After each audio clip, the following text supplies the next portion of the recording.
What is up, YouTube? Matt McKeever here, and today we're going to be talking about what's going on with the latest updates around Robinhood, GameStop. I get so confused these days. There's so many different acronyms and memes going on, but we're going to be talking about meme stocks. What went on this weekend on Clubhouse with Elon Musk actually interviewing the CEO of Robinhood, and also just like one more reason to be a huge fanboy of Elon Musk. If you somehow haven't already gone on the Elon Musk fanboy train, this is your great opportunity to do so, because it seems like Elon Musk actually did a better job of asking hard-hitting questions than any of the financial news reporters that had the opportunity to take a swing at Robinhood. And let's just kind of talk about some of the highlights. So again, you guys can actually watch or just listen to this interview on Clubhouse. I haven't really been paying a lot of attention to Clubhouse, but a few of you have sent me invites. Let me know, should I really be coming over to Clubhouse, or is this just another distraction? I should focus on doing my YouTube well and not try and divide and conquer the entire world.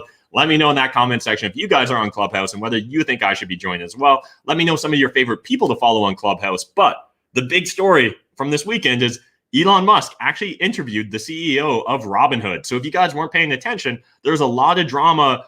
Last week, we covered it in one story, but this is an update to it. There's a lot of drama around those meme stocks, and specifically GameStop, the stock, as well as to a lesser extent AMC. But what happened here in essence was a bunch of Redditors decided to essentially do their own investing. They ignored Wall Street through Wall Street Bets, the Reddit forum. They essentially decided that the shorts were way oversold when it came to for example, GameStop, and they decided to really try and correct that market inefficiency. And we saw just blood in the streets from hedge funds because they were the ones essentially shorting these stocks. And we've seen just an astronomical, like 20x in pricing from these individual, essentially what are being called meme stocks. And so in this interview, Elon Musk asked some of the hard-hitting questions that everyone's been wondering, which is one, why did Robinhood stop allowing individuals to be able to participate and buy shares of these meme stocks? Why were they allowed to still dispose their position or close their positions, but they weren't able to add to their positions?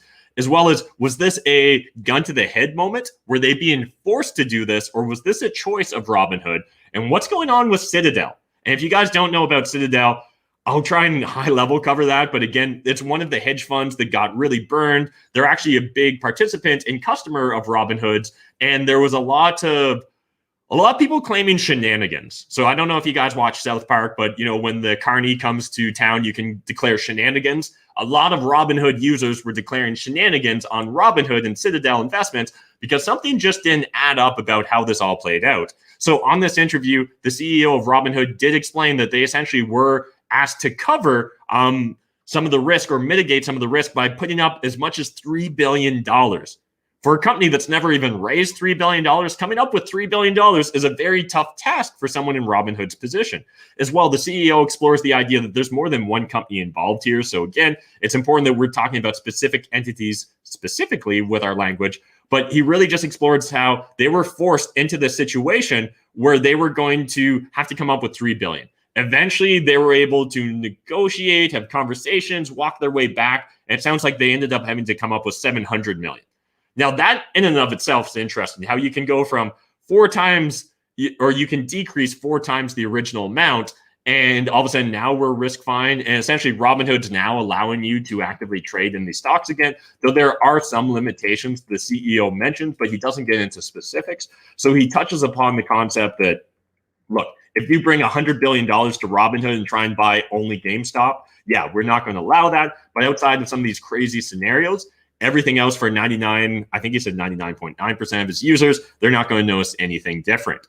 But I kind of feel like the damage has been done at this point in time with Robinhood. So I'd love to hear what's your perspective, what's your opinions on the whole Robinhood debacle. Do you think, were they able to save face on this, or do they still look like they were doing someone's bidding behind the scenes? And again, if this turns out to actually have just been a PR nightmare and there was no shenanigans going on behind the scene, well, this is a sign and a perfect case study that we'll be reading about for years to come, I'm sure, on the importance of truth and transparency as a company and the importance of just getting out there in front of the news cycle, because otherwise the news cycle and the internet and Reddit specifically will destroy you.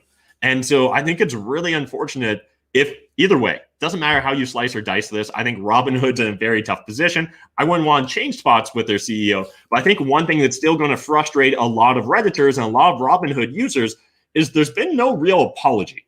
Like, no, just like, hey, this is an egg on our face moments. We definitely fucked this up. It's a really complicated situation. Here's a high-level explanation of the complicated situation. We were forced to do this. We didn't want to do it, but we had to do it because, as essentially Elon Musk described it, this was a gun to the head moment where it's either go stop doing business, go out of business, or conform to the rules that the rule makers set. Now, the one thing that is interesting is that the amount that they need to come up with is in part a discretionary decision. So I'd be curious whether all other brokerage accounts, right, whether other stock trading platforms had similar sort of requirements and were forced into the same sort of restrictions, or whether this seems to be unique to Robinhood. And I suspect that a lot of people that think shenanigans are going on here suspect that this was kind of unique to Robinhood and specifically Robinhood's users, and maybe Citadel played an aspect in this because they stood to lose billions of dollars and were bleeding red because of what a bunch of random internet people decide to do.